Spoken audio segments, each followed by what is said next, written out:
मित्रों नमस्कार, मैं हूं राकेश कुमार। आप देख रहे हैं माता भी मत। शिक्षकों को 20 तारीख को मुख्यमंत्री द्वारा नियुक्ति पत्र दी जाएगी। अब पूछेगा किन शिक्षकों को, तो उन शिक्षकों को जिन्होंने सक्षमता परीक्षा पास की है और उसके बाद वो विशिष्ट शिक्षक बनने जा रहे हैं। अब उनको नियुक्ति पत्र मिलेगी, जैसे वो कोई नई सेवा शुरू करने जा रहा है। हालांकि सरकार के नज़र में वो नई सेवा कर रहा है, क्योंकि आपको याद होगा जब नियमावली की बात हुई थी तो यह भी चर्चा चल रही थी कि पीछे आपने जो भी काम किया है उस सेवा अवधि को नहीं जोड़ा जाएगा। ये सारी चीज़ें चल रही थी, जिस पे हंगामा भी था। फिर हुआ कि उसको ठीक किया जाएगा, क्या हुआ नहीं हुआ अभी तक कुछ भी स्पष्ट नहीं है। लेकिन मुख्यमंत्री का कार्यक्रम निर्धारित हो गया है। 20 तारीख को वो सारे शिक्षकों को नियुक्ति पत्र बांटेंगे।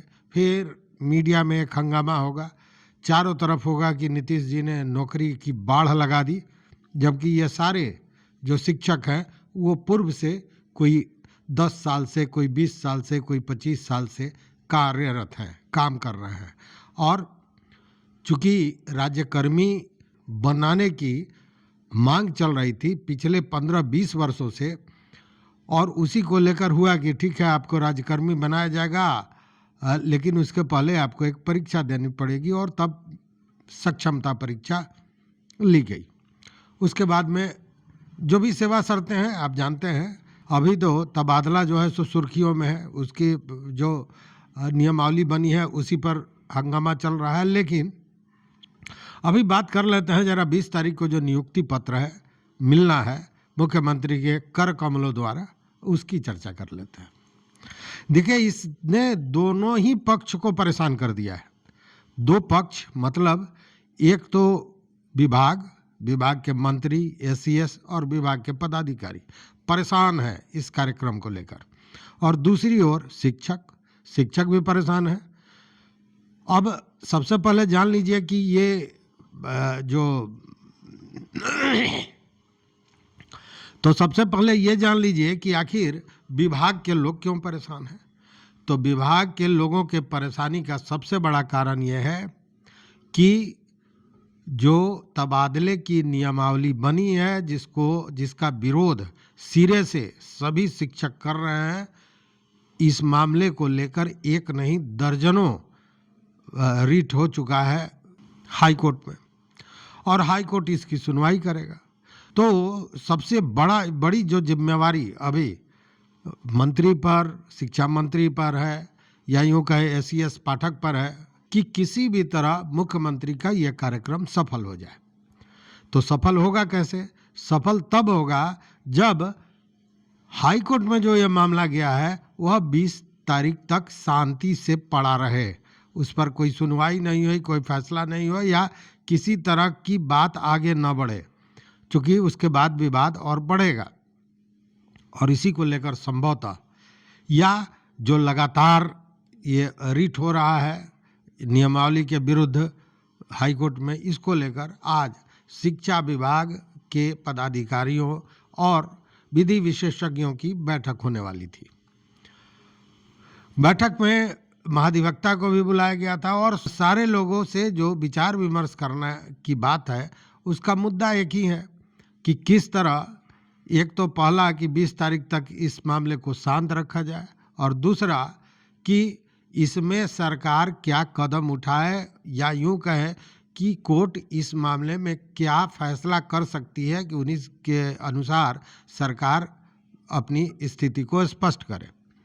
चूँकि आप जानते हैं कि कोर्ट ही एक ऐसा जगह है जहाँ पे ये जो ब्यूरोक्रेट्स है वहाँ नतमस्तक होते हैं, या यूँ कहें कि वहाँ वो अपने वो जो ईगो है, ईगो को मारने के लिए मजबूर होते हैं। नहीं तो फिर ब्यूरोक्रेट्स तो जो चाहे सो कर लें, और उस स्थिति में खासकर जब मुख्यमंत्री बहुत एक्टिव नहीं है इन मामलों को लेकर। तो ये सिद्धार्थ का सबसे बड़ा सोच ये है, सबसे बड़ी जो उनकी परेशानी है वो ये है कि किसी तरह मामले को 20 तारीख तक शांत रखा जाए, इसलिए कि अगर 20 तारीख तक शांत नहीं रहा, कोई बवेला हो गया, तो मुख्यमंत्री का नज़र इन सारे चीज़ों पर आएगा और फिर चीज़ें बदल जाएंगी। चूँकि पहले और अब में बहुत अंतर हो गया है। पहले कोई भी चीज़ होती थी तो मुख्यमंत्री स्वयं उस चीज़ को देखते थे, उसकी समीक्षा करते थे और तब बातें आगे बढ़ती थी। आज के डेट में जो है सो ब्यूरोक्रेट्स जो कर रहे हैं वही कर रहे हैं। नेताजी मतलब जो शिक्षा मंत्री हैं उनको भी बहुत इससे लेना देना है नहीं, कम बोलते हैं, बड़ा नाप तोल कर बोलते हैं, लेकिन उसमें भी फंस जाते हैं। और अभी तो शिक्षकों के मुद्दे पर चाहे विधान पार्षदों की बात करें या सेकंड लाइनर जो नेता हैं उन लोगों की बात करें, पार्टी के ही, जदयू के, भाजपा के, ये सारे लोग कहीं ना कहीं इन पर दबाव डाल रहे हैं कि शिक्षकों के मुद्दे को ढंग से सुलझाने की ज़रूरत है। और एस सिद्धार्थ है कि बात भले वो जो करें या मंत्री भी वही कर रहे हैं, ये सुविधा दी जाएगी, ये सहायता दी जाएगी, ये परेशानी को देखा जाएगा, लेकिन जो नियमावली बना है उसमें परेशानियां बढ़ रही हैं कि घट रही हैं ये आप बेहतर जानते हैं। तो ये एक बड़ी चुनौती हो गई है। मतलब कि इस मामले में कहीं ना कहीं शिक्षा मंत्री से लेकर एसीएस और विभाग फंसता नज़र आ रहा है कि 20 को किस तरह निकाल ले बिना किसी हंगामे के। अब दूसरी ओर शिक्षकों की बात करें तो शिक्षक तो परेशान है, इसमें कहीं दिक्कत नहीं है। क्योंकि अब प्रमंडल के बाहर, पंचायत के बाहर, चलिए पंचायत के बाहर तो कुछ बात समझ में आती है, प्रमंडल के बाहर वो ऐसे जिले जहाँ एक ही प्रमंडल है वहाँ अगर बाहर चला गया शिक्षक तो वो तो जिला बदर हो गया। जहाँ 2 है वहाँ पर भी वही स्थिति है, चूँकि 10 का आपको देना है जो मांगा गया है, सूची देनी है। तो उस स्थिति में इस मतलब अव्यवहारिक ढंग से नियमावली बना है कि शिक्षकों की पीड़ा स्वाभाविक है कि बढ़ गई है।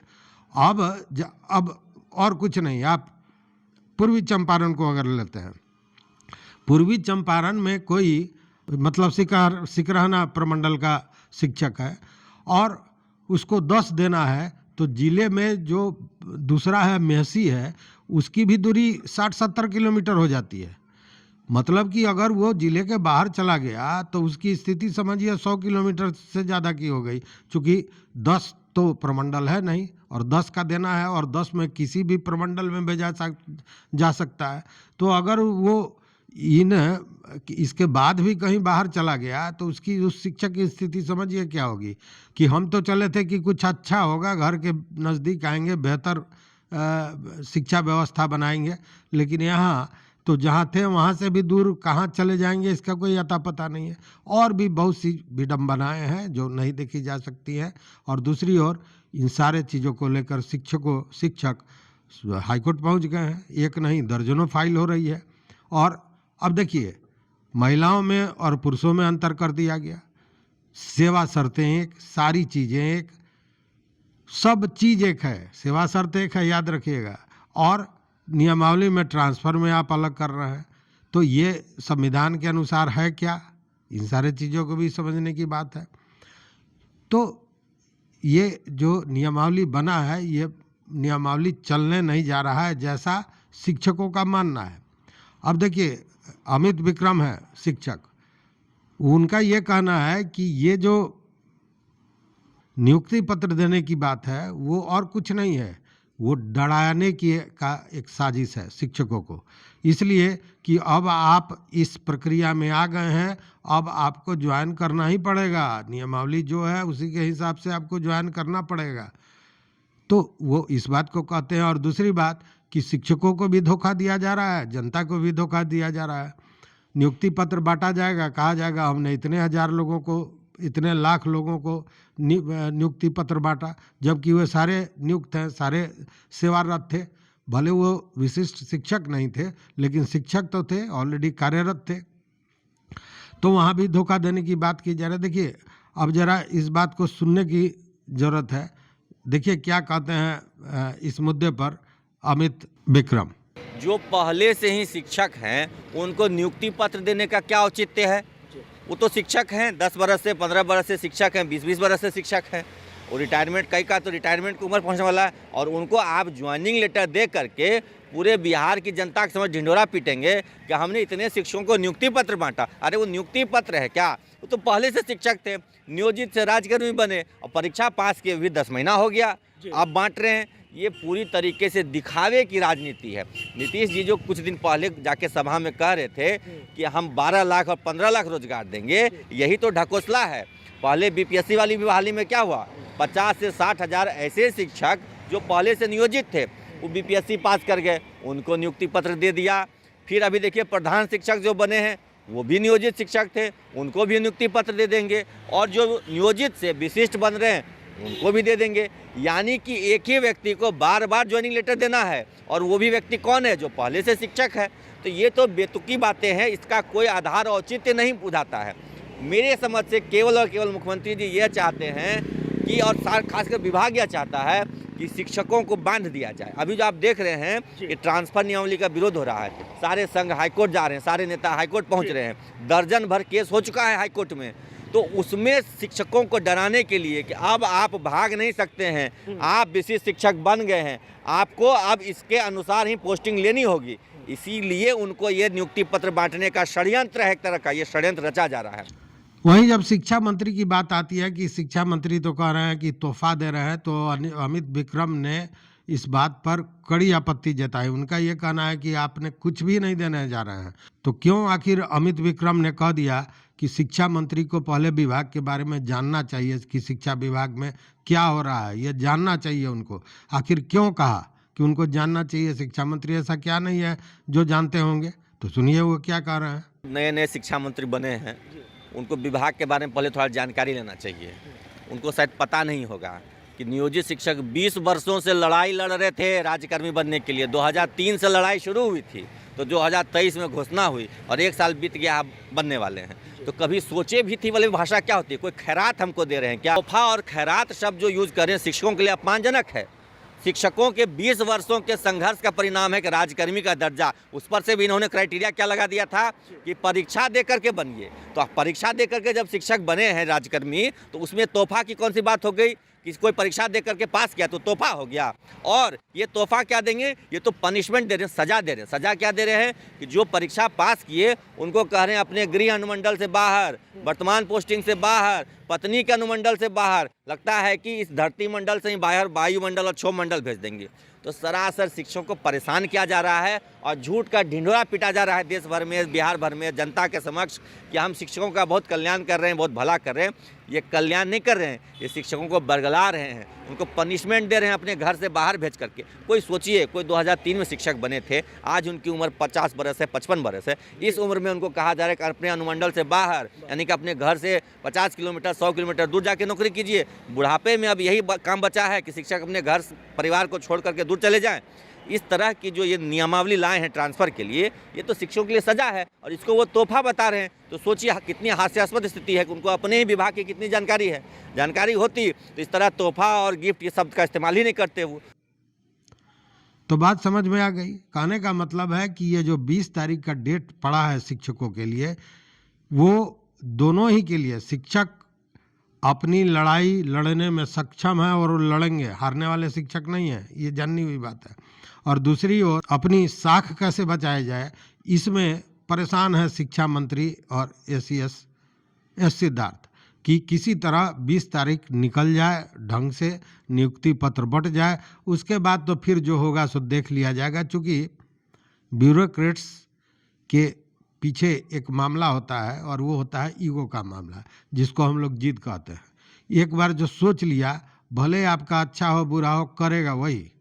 तो कहीं ना कहीं ब्यूरोक्रेट्स ऊंचे स्तर के हैं, एस सिद्धार्थ, तो बहुत नहीं तो थोड़ा थोड़ा वाली कहावत जो होती है सो कहीं ना कहीं उनमें भी है। इसलिए तमाम सुविधाओं की बात करते हुए भी जब नियमावली बनता है तो उसमें कहीं ना कहीं शिक्षक ठगे हुए अपने को देखते हैं।